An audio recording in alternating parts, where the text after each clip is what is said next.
back to our channel. Selamat datang sobat-sobat muda, bertemu lagi bersama kami. Boom! Bincang orang-orang muda. Hari ini spesial untuk sobat muda sekalian, di mana kami sudah narasumber yang luar biasa. Kalau saya bilang sih, kita bagus untuk kalian teman-teman. Tema besar kita, blessed to be blessed, ya. Diberkati untuk menjadi berkat. Dan hari ini kita akan kedatangan seorang anak muda yang luar biasa mengasihi Tuhan, luar biasa dia memberikan hidupnya hanya untuk Tuhan, melayani Tuhan. Makanya tema kita, hidup untuk Kristus, mati adalah keuntungan. Seperti kata Paulus, apapun yang terjadi dalam hidupmu, serahkanlah untuk Tuhan. Nah, hari ini teman-teman, kalian akan mendengarkan sendiri kesaksian dari teman kita ini.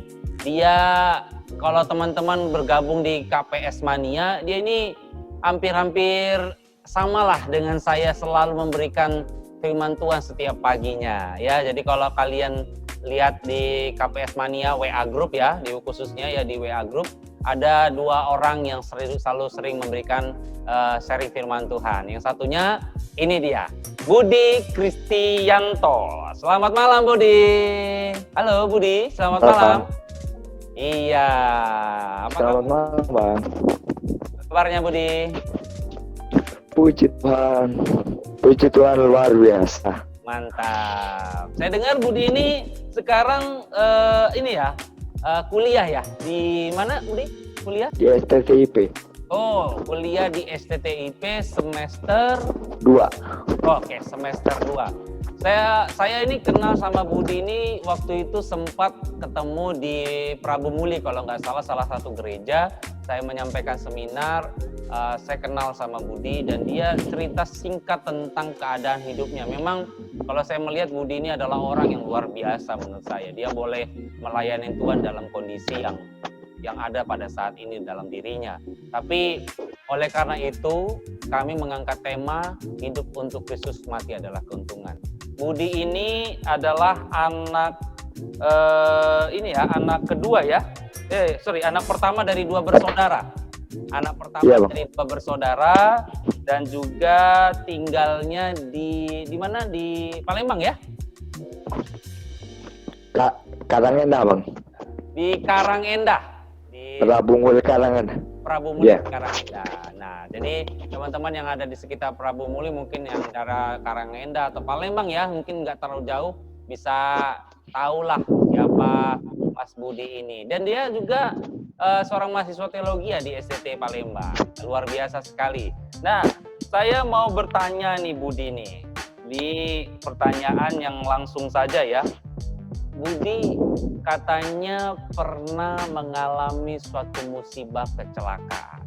Itu kapan sih Bud? Itu tepatnya bulan 7 tanggal 9 tahun 2012. Bisa nggak ceritakan kok bagaimana kronologisnya, kamu dari mana, mau kemana, terus tiba-tiba terjadi kecelakaan itu? Ya sebelumnya Shalom. Iya, saya kan sebelumnya saya akan memperkenalkan diri saya dulu. Gimana keadaan saya dulu? Saya Budi Kristianto, saya tinggal di Palembang dan sekarang bergereja di GPIB Karunia Karangendah. Di tahun 2012 saya mendapatkan kecelakaan itu bisa dibilang mengerikan sih, itu pada masa itu saya sedang pulang dari liburan di tempat kantor saya bekerja. Oh ya, dulu saya bekerja di Mitsubishi Lautan Berlian, jadi ADM. Jadi sebelum peristiwa itu Budi sudah bekerja ya, bukan sekolah ya? Bekerja, iya. Oke, terus? Iya, bekerja. Terus pas itu tepatnya itu jadiannya kan hari Minggu tuh, tanggal 7 tanggal 9 bulan 7 itu kan hari Minggu. Seminggu sebelumnya, hari Minggunya, saya diajak oleh manajer kami. Pas bekerja itu kami diajak manajer kami untuk liburan. Seneng lah kami kan liburan, berangkat liburan. Tapi saya melupakan Tuhan. Itu kan kejadiannya hari Minggu tuh. Ya itu kan hari minggunya saya nggak kebaktian, saya lupa Tuhan. Hari Minggunya saya lupa Tuhan. Setelah itu pas sudah kami liburan kan, bersenang-senang lah di pantai. Yang namanya orang kalau di pantai gimana sih? Kan gitu. Kalau di pantai. Terus aku nelpon orang rumah, nelpon ibuku, minta diantri motor ke kantor. Harapan saya setelah saya sampai kantor, dari tempat saya liburan saya ke kantor, itu saya bisa langsung pulang. Karena saya membawa oleh-oleh.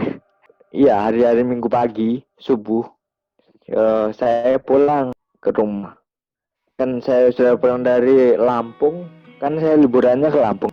Dalam perjalanan dari Lampung sampai ke kantor, saya langsung pulang. Sampai di kantor mau langsung pulang. Harapan saya mau langsung pulang. Ya dalam keadaan orang yang nggak tidur semalaman, karena senang-senang lah, namanya orang habis liburan kan, happy lah, jadi nggak tidur semalam. Pas paginya saya nyampe kantor sekitar jam 4:30 pagi. Setengah 5 pagi, pengennya langsung mau pulang, langsung mau pulang. Ya walaupun dalam keadaan ngantuk. Terus bos saya tempat kerja ditahan, jangan pulang dulu, langsung tidur sini aja, besok langsung kerja nggak apa-apa katanya.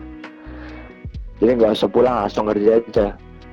Aku anggu aja aku. Cuman istirahat setengah jam, itu pun nggak tidur setengah jam.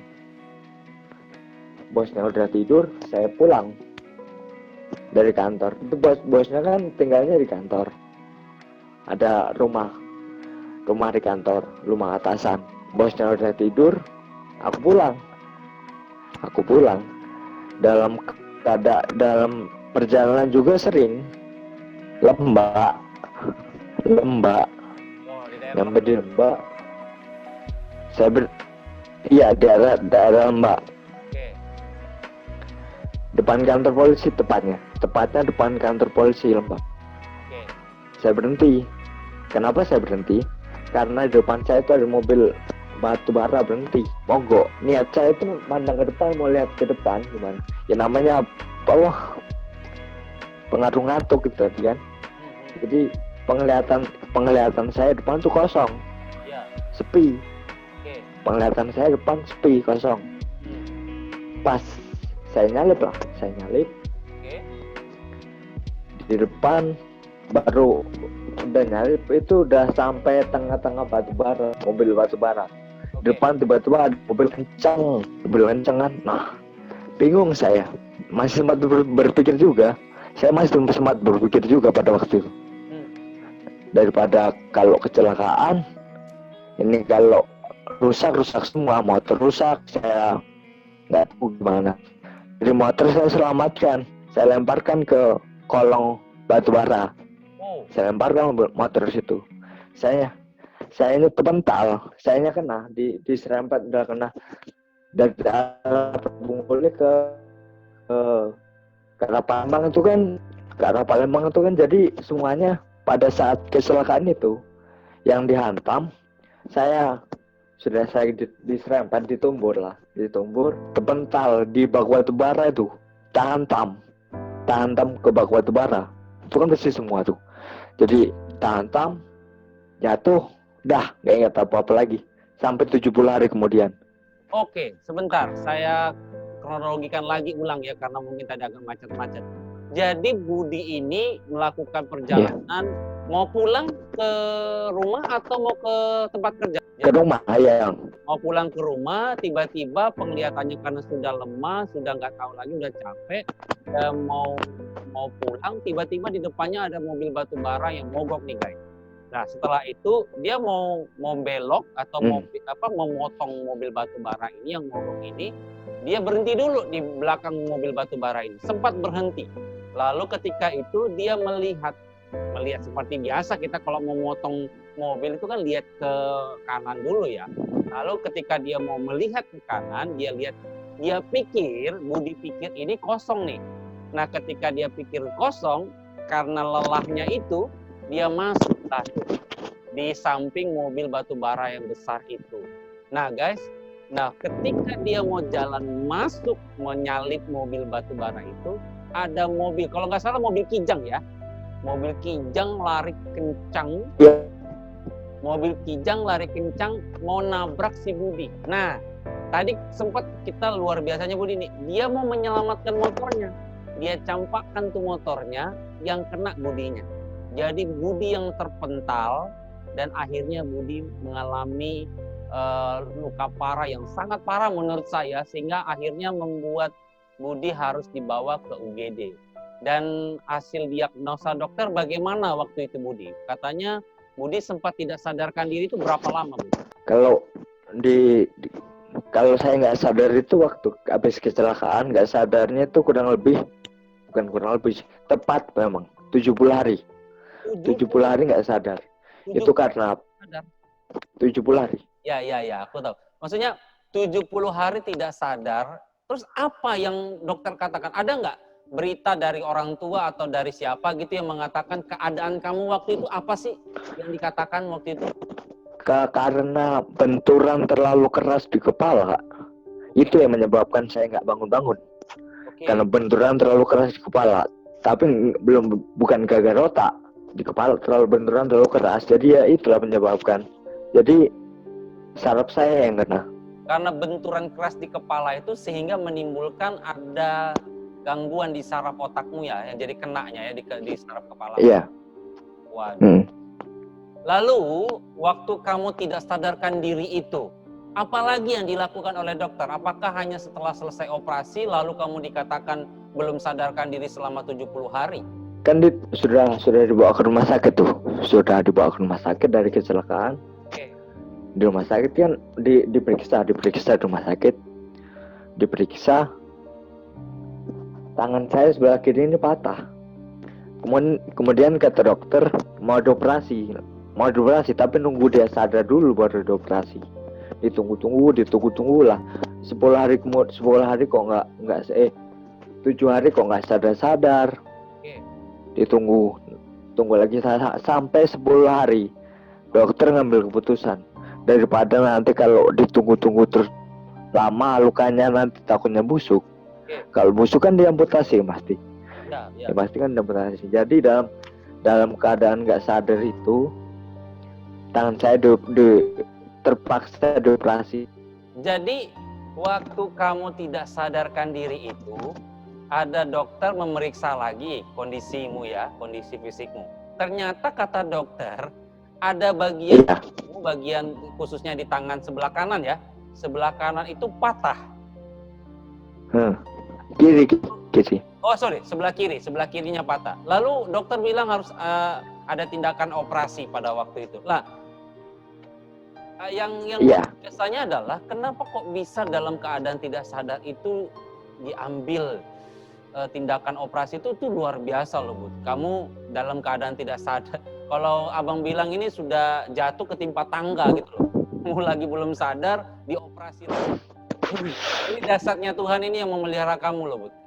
Yang seharusnya tanganmu udah patah dan segala macam, tapi Tuhan masih membantu kamu. Nah, yang satu pertanyaan lagi untuk Budi. Lalu selama berapa lama itu? Maksudnya kan itu kata dokter tadi kan Budi bilang tunggu dulu ya, tunggu dia sadar, tunggu dia.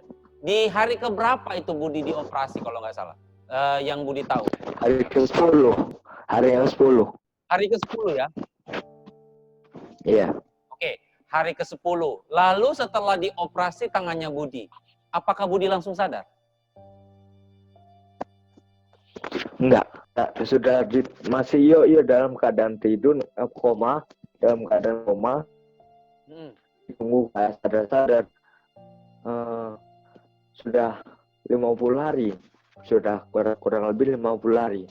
Dokter bilang sama orang tua saya. Ibu, bapak, gimana ya? Mau bilang ini berat sebenarnya. Tapi Budi ini tanpa alat pasang di badannya. Dulu kan aku itu kan pakai alat-alat tuh banyak di badan tuh. Tanpa Budi ya alat-alat yang Budi ini sudah nggak ada lagi. Oke. Budi sudah nggak ada lagi. Kita lepas ya Bu, Pak. Kita biarkan Budi pergi dengan tenang katanya kan. Tapi mama saya tetap kekal untuk mempertahankan. Kata mama saya, kata ibu saya, Oke. kalau Budi ini kan dulu berapa? Sebelumnya saya kan sempat hilang nyawa. Oke. Hilang nyawa tuh setengah jam, seperempat jam, tapi belum sampai 1 jam. Oke. Kata ibu saya, kalau Budi ini sampai nggak ada nyawanya lebih dari 1 jam, silahkan diambil, silahkan dilepas. Oke. Kami ikhlas katanya. Tapi kalau hanya setengah jam, seperempat jam, 20 menit, jangan dilepas. Oke. Kata ibu saya.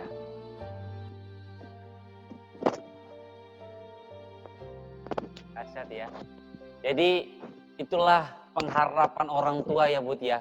Dia bilang sama dokter, aku punya pengharapan, aku pasti bisa hidup. Biarkan 1 jam dia memakai alat itu. Kalau nanti setelah 1 jam alat itu tidak bisa memberikan kehidupan, tapi saya percaya Bud, mama pasti punya pengharapan bukan kepada alat itu, tapi kepada Tuhan Yesus. Dan akhirnya lihat sobat muda, inilah yang Tuhan Yesus perbuat. Ketika kalian mengandalkan Tuhan, khususnya ya, kalian harus lihat anak-anak muda. Orang tua kalian itu sangat mengasihi Tuhan, yang selalu mendoakan kalian di rumah untuk kalian menjadi orang yang lebih berguna. Dan inilah bukti dari doa ibu itu tadi. Budi adalah salah satu doa dari seorang ibu yang luar biasa, mengharapkan anaknya bisa hidup. Dia berharap 1 jam dengan alat itu anaknya bisa hidup. Dan akhirnya Budi sadarkan diri ya, ada tanda-tanda ya. Iya. Ya, terlihat sekali teman-teman. Jadi sobat muda yang diberkati oleh Tuhan, kesaksian Budi ini bukan kesaksian yang ya menurut saya ada banyak orang yang bisa mengalami hal ini, tapi ini menurut saya luar biasa sekali. Budi bisa mengalami pertolongan Tuhan yang luar biasa dan dahsyat. Kenapa saya tertarik ingin menjadikan Budi salah satu topik untuk pembahasan kita pada hari ini? Ini yang menjadi topiknya. Bud, abang mau tanya nih Bud. Kenapa Budi masih mau melayani Tuhan, sedangkan Budi dalam keadaan fisik ya, itu ya dalam arti kata, mohon maaf Budi ya, mungkin orang menilai Budi itu bisa negatif loh. Karena jadi teman-teman kalau teman-teman lihat Budi ini kalau dia berjalan itu dia agak bergetar berjalan, terus dia agak kurang stabil seperti itu.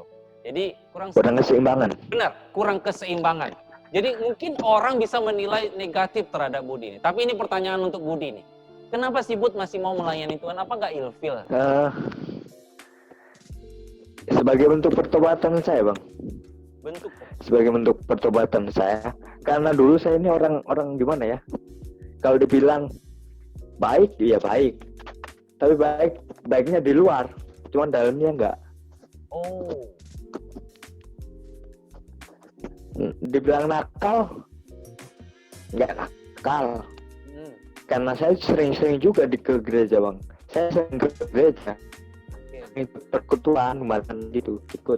Tapi cuman ada di pikiran aja, tapi cuman kalau masuk gereja tuh. Kalau dulu ya, kalau masuk gereja, sudah keluar gereja, udah lupa semua, hilang semua. Kalau masuk gereja tuh urusan sama Tuhan, aku sama Tuhan. Tapi kalau dari luar, saya dengar saya nggak ada lagi Tuhan. Ya. Nggak mikir lagi sama Tuhan. Saya lebih suka hidup di luar. Oke, apa sih yang bisa Budi sampaikan untuk sobat muda pada malam hari ini? Apapun keadaanmu, selagi kamu masih bisa melakukan, walaupun hal yang paling kecil sekalipun bisa dilakukan, lakukanlah dengan tulus. Tapi kalau nggak bisa dilakukan, tinggalkan. Karena bukan urusan kita itu, bukan menjadi tanggung jawab kita. Kalau misalnya kerja nih, kalau kerja pokoknya kerja yang semampu kita kerja, kalau bisa kita kerjain. Tapi kalau sudah tidak bisa kita tinggalin. Hidup ini simpel kok. Kita mau memikirkannya itu hidup ini nggak sulit. apapun yang dikerjakan, kalau selagi bisa kita kerjakan, kalau nggak bisa nggak usah kerjakan, ngapain repot gitu. Jadi untuk sobat muda, ini pesan yang luar biasa dari Budi. Memang kalau melihat keadaan Budi sekarang ini, oke, fine-fine saja kita melihat. Kalau melihat keadaan Budi pada waktu kritis ya, mungkin teman-teman nggak akan menyangka Budi bisa sampai sekarang ini. Ini ada beberapa foto yang saya teman-teman yang Budi sudah berikan waktu itu. Nah ini foto waktu pertama kali Budi masuk ini ya rumah sakit ya Budi ya. Itu udah nggak di ICU lagi tuh Bang. Itu udah stabil lah, nggak di ICU lagi. Oh ini sudah nggak di ICU ya? Iya. Ini yang sudah dioperasi tanganmu atau yang belum? Iya sudah, ya sudah. Oh ini yang sudah dioperasi tangan yang sudah hampir putus asa dokter itu ya? Iya. Nah, itu ada orang tua Budi di belakang itu, lihat di situ terlihat sekali pengharapan orang tuanya Budi.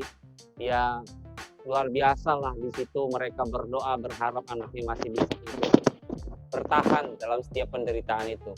Kalau saya membayangkan Budi dalam keadaan itu, mungkin saya sebagai orang tua mungkin nggak sanggup melihatnya. Tapi tadi saya mendengar kesaksian dari mamanya Budi bilang kalau anak saya masih diperkenankan memakai alat itu selama 1 jam dan dia bisa hidup, kenapa tidak?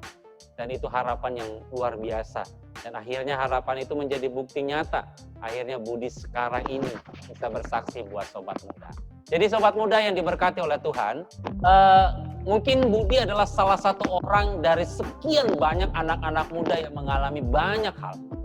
Dan Budi berani mensaksikan itu buat teman-teman sekalian. Hidup untuk Kristus, mati adalah keuntungan. Jadi teman-teman mau hidup untuk apa lagi di dunia ini? Atau mau seperti yang dialami Budi, ditegur Tuhan seperti itu? Teman-teman sobat muda, hidupmu itu harus kamu pakai untuk menjadi berkat. Sekecil apapun, kata Budi tadi, sekecil apapun yang bisa kamu lakukan, lakukanlah. Lakukan itu untuk Tuhan. Karena kalau kita melakukannya untuk Tuhan, apapun itu pasti akan diberkati oleh Tuhan. Dan kami percaya bahwa tidak ada yang sia-sia dari semua yang sudah kita lakukan. Buktinya, Budi sekarang ini mengambil komitmen untuk menjadi seorang hamba Tuhan. Dan saya percaya melalui kesaksian hidupnya, melalui cara hidupnya, melalui perubahan hidupnya ini, dia akan menjadi berkat bagi banyak orang. So, kapan kalian? Kapan kalian akan menjadi berkat bagi banyak orang? Tunggu apa lagi? Sekaranglah waktunya sobat muda. Kamu harus menjadi berkat. Hidup kita sudah diberkati oleh Tuhan. Berkat yang luar biasa dari Tuhan itu adalah karya penebusannya sobat. Jadi kalau dia sudah memberkati hidup kita, pakailah hidup kita untuk menjadi berkat bagi banyak orang. Hari ini Budi sudah memberikan kesaksian buat sobat muda yang lain. Kami menunggu kalian. Kalau ada di antara kalian sobat muda yang mau bersaksi, memberikan kesaksian, mungkin ada pengalaman yang lain. Pengalaman apapun itu yang sudah mengalami pemulihan daripada Tuhan. Kami siap menampungnya. Kami siap men-share-kannya bagi banyak orang. Karena untuk itulah channel ini dibuat. Bincang orang-orang muda untuk memberkati banyak orang. Oke, baik Budi. Mungkin closing statement mungkin Budi untuk anak-anak muda atau untuk yang nonton tayangan ini silakan. Ada? Iya. Jangan pernah putus asa. Jangan pernah putus asa. Yap. Kalau mau ikut Tuhan. Yap. Kalau mau sungguh-sungguh ikut Tuhan, jangan berjalan setengah-setengah. Harus tetap taat kepada Tuhan. Yes. Tapi kalau nggak mau ikut Tuhan, apa ya? Jadi ikut Tuhan jangan setengah-setengah, ya. Untuk Tuhan kok setengah-setengah. Untuk Tuhan berikan hidupmu seutuhnya. Ingat, hari ini tema kita hidup untuk Kristus, mati adalah keuntungan. Kalau kamu mau melakukan apapun untuk Kristus, percayalah, apapun yang terjadi dalam hidupmu, berkat Tuhan akan melimpah. Terima kasih ya Budi ya. Tuhan memberkati ya, God bless ya. Ya. Oke. God bless you. Terima kasih juga untuk sobat muda yang sudah menonton tayangan ini. Percayalah, dan saya secara pribadi sudah diberkati melalui perbincangan kami secara pribadi dengan Budi. Jadi juga buat teman-teman yang mau memberikan kesaksiannya buat kita semua untuk bersama-sama mendengarkan kesaksian kalian, silakan hubungin nomor di bawah ini ya, nanti akan dimunculkan. Nah, ini dia. Nanti hubungin, lalu Bang saya mau share nih. Saya mau share tentang kesaksian hidup saya. Silakan. Kami sangat buka lebar-lebar kesaksian kalian untuk menjadi berkat buat sobat muda yang lain. Oleh karena itu, sebelum kita menutup acara ini, kita mau berdoa. Kita berdoa ya Bud ya. Kita berdoa. Mari kita berdoa. Ya Tuhan, terima kasih untuk kesaksian malam hari ini. Sungguh sangat luar biasa Engkau menunjukkan mukjizat-Mu bagi anak-Mu Budi, dan kami percaya Tuhan, pengalaman yang dia alami adalah pengalaman yang luar biasa bersama dengan Kristus. Dan Engkau sudah membawa dia kepada panggilan-Mu yang mulia. Engkau terus memberkati dia dalam pembentukan di STT Palembang ya Tuhan. Engkau menolong dia untuk bisa terus dalam pembentukan Tuhan. Dan dimampukan Tuhan untuk mengerjakan apa yang Tuhan mau dalam kehidupannya. Engkau memberkati orang tuanya yang senantiasa terus mendukung dan mensupportnya. Engkau juga menolong agar keluarganya, orang tuanya terus mengalami kasih Tuhan dan boleh mengalami pertolongan Tuhan dalam kehidupannya. Berkati terus Budi dalam kehidupannya, lawat dia, berkati dia, jamah dia, agar hidupnya terus menjadi berkat bagi banyak orang. Berkati terus pemulihannya, kesehatannya semakin sempurna di dalam Tuhan.